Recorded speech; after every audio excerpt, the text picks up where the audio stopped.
नमस्कार दोस्तों, मैं हूं जितेंद्र ठवर मलानी उर्फ टोनी। आप देख रहे हैं न्यूज़ टीवी। बात करेंगे महाराष्ट्र इलेक्शंस 2024 की। बहुत सारे वीडियोस इसके ऊपर बन रहे हैं, बहुत सारे न्यूज़ चैनल इसी टॉपिक पे बात कर रहे हैं। अब सुनने में आया है, कितनी सच्चाई है ये तो पता नहीं है, लेकिन सुनने में आया है कि Sanjay Raut, the very important personality in Uddhav Thackeray Shiv Sena, JP Nadda के साथ, बीजेपी के JP Nadda senior most leader of BJP, उनके साथ मिडनाइट में उनकी मीटिंग हुई है संजय राउत की जेपी नड्डा के साथ। कुछ 1-2 महीना पहले सुनने में आया था कि उद्धव ठाकरे की मीटिंग हुई है देवेंद्र फडणवीस के साथ मातोश्री। अभी मिडनाइट में जब मीटिंग्स होती हैं, जैसे सुनने में आया है, अभी इसकी सच्चाई का पुख्ता कोई सबूत नहीं है इसका, लेकिन सुनने में आया है। लोग जो पॉलिटिकल एनालिस्ट हैं, जो न्यूज़ चैनल वाले हैं, एकदम कॉन्फिडेंस के साथ बात कर रहे हैं कि जेपी नड्डा एंड संजय राउत की मीटिंग हुई है अभी हाल ही में, और 1-2 महीना पहले उद्धव ठाकरे की मीटिंग हुई थी देवेंद्र फडणवीस के साथ।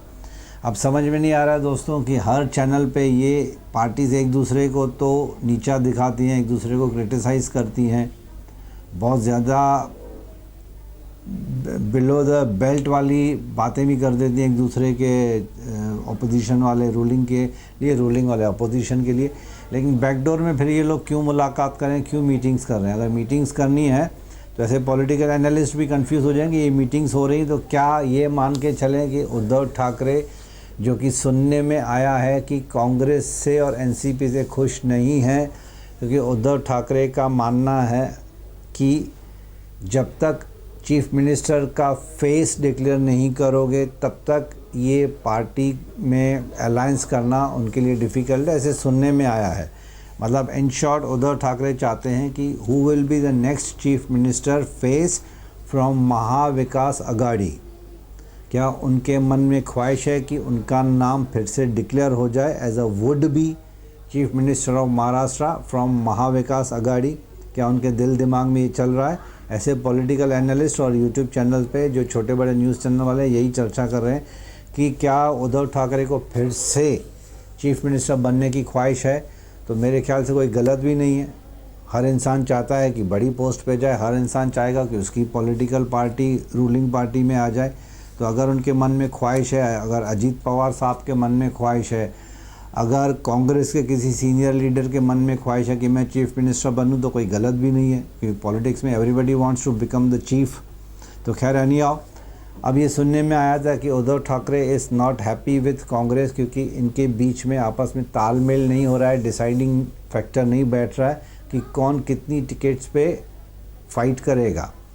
तो कांग्रेस, एनसीपी और उद्धव ठाकरे की शिवसेना अभी तक सीट शेयरिंग के बेसिस पे शायद अंदर से डिसीजन नहीं हो पा रहा है। तो मुझे ऐसे लग रहा है कि उद्धव ठाकरे, ऐसे लग रहा है, हाइपोथेटिकल है, हो सकता है Uddhav Thackeray may be trying to go back to BJP, या फिर हो सकता है बीजेपी खुद चाहती हो कि उद्धव ठाकरे उनके पास वापस आ जाए।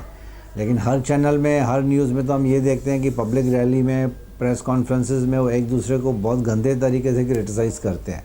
और जैसे कि कहावत है दोस्तों कि पॉलिटिक्स में ना पक्की दोस्ती ना पक्की दुश्मनी, यानी कि परमानेंट दोस्ती नहीं होती है पॉलिटिक्स में, ना ही परमानेंट दुश्मनी होती है। You never know. और महाराष्ट्र पॉलिटिक्स तो पिछले कुछ सालों से हमने देखा है कि डोलड्रम्स है। डोलड्रम्स मतलब आज इधर, आज कल उधर, कुछ एमएलए यहाँ पे, कुछ एमएलए तो वहाँ पे, ये पार्टी इधर, ये पार्टी उधर। यू नेवर नो, रातों रात डिसीजन चेंजेस हो जाते हैं।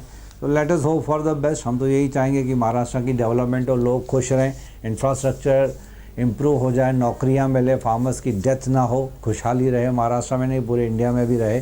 तो खैर बीइंग अ महाराष्ट्रियन, हम महाराष्ट्र में रहते हैं तो पहले तो हम महाराष्ट्र की सोचेंगे, बट बीइंग एन इंडियन हम तो चाहेंगे कि पूरे इंडिया में खुशहाली रहे, पूरे इंडिया में डेवलपमेंट रहे। तो let us hope for the best and we wish good luck to all the political parties to do good in this coming Maharashtra election 2024. Thanks for listening to me. Thanks for being with me.